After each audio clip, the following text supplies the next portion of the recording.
Hello everyone. Today I want to take you on a journey on the side of climate change which often relies in shadows. The title of this journey is Climate Change and Social Inequality, Who Suffers the Most? So, what's inequality?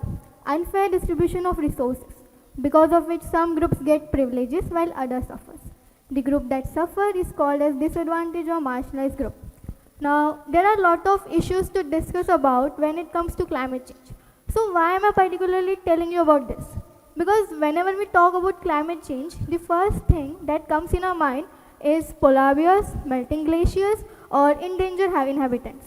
But we cannot think about how it affects people, because climate change is unfair and it doesn't affect us all equally. For instance, after a hurricane in Florida, there was a stark difference on how people were treated on the basis of their race. Black survivors, they were forced to recover bodies, they were denied food, they were pushed into an unmarked grave, and they were also left on roadsides. Whereas white victims, they received coffins and dignified burials. This shows that the disadvantaged and marginalized community are affected most by climate change. Imagine you are going to prison for a crime you didn't commit. How would you feel? Unfair, right? This is exactly what these nations felt when they were most affected by climate change in 2023.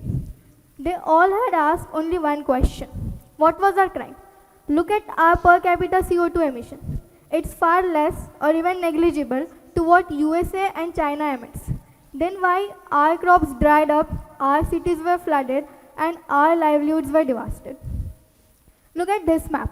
The darker region shows the countries who are contributing most to climate change. Now look at this map. This region shows the countries who are most at risk. Now if you carefully compare them, you will realize that both of them are directly inverted. That those who contribute the least are the one who suffers the most. Now how do we end up here at the first place? Like why the world is so unequal? It all started when colonialism gave access to European and American countries that they can build colonies where in regions rich in oil and gas.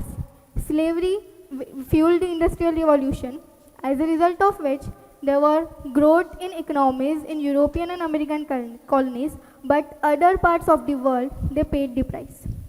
Now, climate change and inequality are not work in silos. They actually work in a cycle, vicious cycle.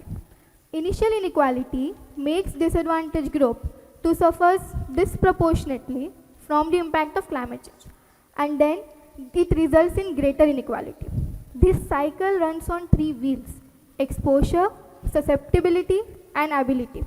I saw this cycle in real life when my milkman didn't came to sell his milk for 1 month. Then I visited him and I got to know about his story. He was a farmer. He was very hardworking. He worked daily on his field. He tended to his cattle. But one day, flood came in. All his crop got destroyed. All his house, which was not built with mud and brick, could not withstand the water. The roofs leaked and the floors cracked. When it came to rebuild himself, he was left with no insurance and no net safety bag. So he ended up selling his cattle, his most valuable asset. And his children were abandoned from going to school because they went to work so that they can support their family. This is just a story of Ramesh. There are millions of people out there for whom climate change isn't a distant issue, but it's a cycle of deepening vulnerability. Now, what's the fuel that is keeping this cycle running till today? It's that the economic channel. When private resources like insurance was not available to him. Political channel. When there were no government policies to help him and to support him. Now, what has been done till today to address this? There are climate annual negotiations which have been held. Also, development of loss and damage fund to protect to provide actually financial support to climate affected poor countries. But is this sufficient by just giving some funds to them? Are the targets which has already been set, are they achieved? Are developed nations reducing their greenhouse gas emission? Because poorer countries, they get hotter faster.